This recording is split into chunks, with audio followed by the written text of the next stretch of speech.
Olá, o estudo de hoje é o estudo 339, o último estudo do ciclo. Temos várias mitzvot e ainda terminando o assunto de guerras.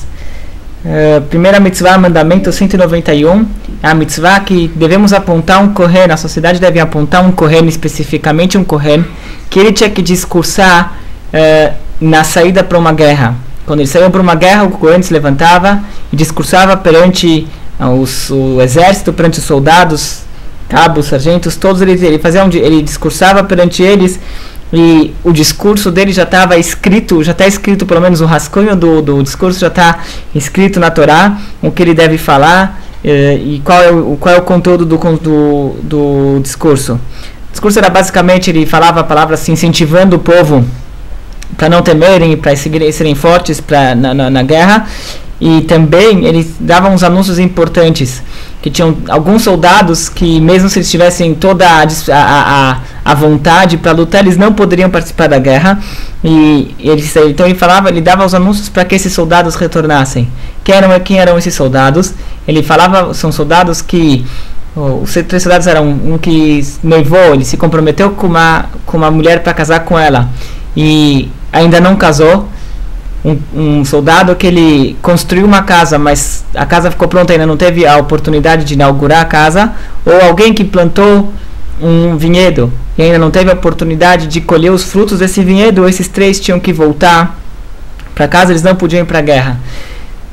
Então o Cohen dava esses anúncios, esses soldados que se enquadravam em uma dessas 3 categorias voltavam para casa. Ele também anunciava aqueles soldados que estavam com medo e temiam a guerra, eles também deveriam voltar para casa. Isso daqui faz parte eram os anúncios que eles tinham que dar. Depois esse Kohen, ele instruía a policiais e líderes, já não precisavam ser mais Kohanim, que eles também saíam e falavam perante o povo, perante grupos menores de soldados. Esses aqui eram os anúncios que deviam ser feitos, incentivando o povo para sair para a guerra. Depois temos o mandamento 214, que é: o marido deve dedicar-se exclusivamente à sua esposa durante um ano. No primeiro ano de casado, o marido ele não podia sair para nenhuma guerra, não podia fazer nada, ele tinha que se dedicar à sua esposa. E é um pouco diferente do que a mitzvah anterior, porque a mitzvah anterior, estamos falando, ele apenas se comprometeu, mas ainda não casou. Então, nesse caso, aquele noivo que ele se comprometeu, mas ainda não casou, ele não participava da guerra, ele não ia para o frente de batalha, mas ele ainda auxiliava, ficava no auxílio, ficava na vanguarda assim, como se chama, dos soldados, providenciando alimento, comida, ou outras necessidades que fossem para a guerra. Ele sim participava, ele se comprometeu, ele não podia ir para frente de batalha, não podia se colocar a tal risco, mas ele sim se participava da guerra dessa forma.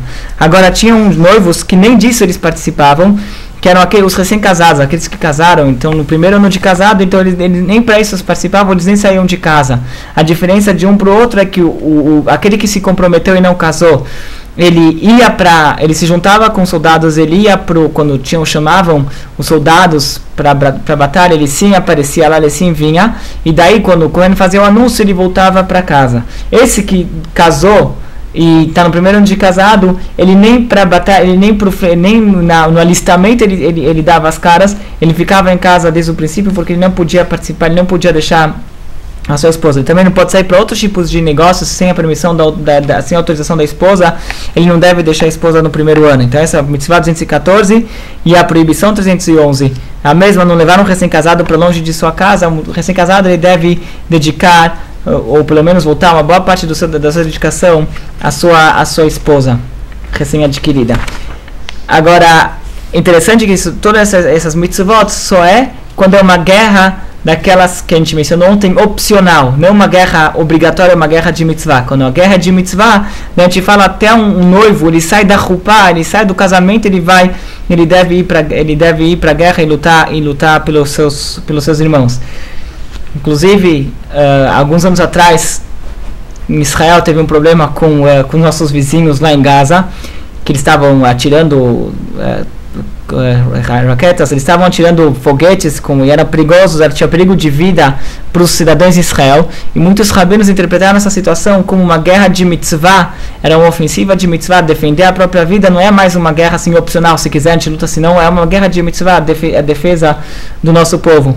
Então, alguns rabinos interpretaram desse jeito, e inclusive teve situações de noivos que eles voltaram para o casamento, no meio da guerra voltaram do casamento, da guerra, e foram para o casamento, mas logo depois do casamento, no dia seguinte do casamento, voltaram para a frente de batalha, porque isso aqui era uma guerra de mitzvah, era uma guerra que eles estavam lutando para defender a vida, já era considerado, de acordo com alguns rabinos, já foi considerado uma guerra de mitzvah.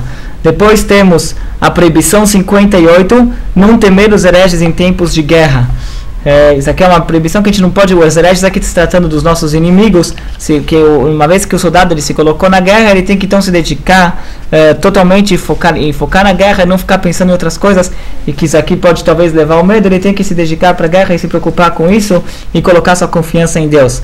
Depois temos 3 mitzvot, todas elas sobre uma situação bastante curiosa, que se chama a lei da Yefat Toar.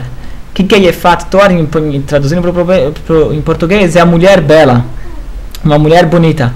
Qual a história dessa lei? Então é o seguinte, quando os judeus saíam para a guerra, na verdade parecia uma prática dos povos antigos, que quando tinha uma guerra, as mulheres da cidade que estava sendo atacada, elas se produziam no momento da guerra.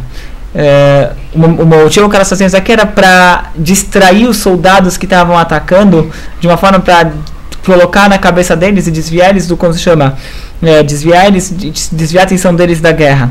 Então a Torá ela chegou e deu uma instrução para os soldados judeus quando chegassem numa situação dessas. Os sábios já falaram que isso daqui não é o ideal, é uma mitzvah, mas não é o ideal. A Torá ela só deu essa mitzvah e essas leis por causa que a Torá estava conversando e falando com o Yetzer Hará, com o mau instinto, com a inclinação do homem, que não é o ideal. O ideal seria se o soldado conseguisse se controlar, mas se ele não conseguir controlar seus desejos, então a Torá deu uma regra de como você deve lidar, as regras de como você deve lidar com seus desejos.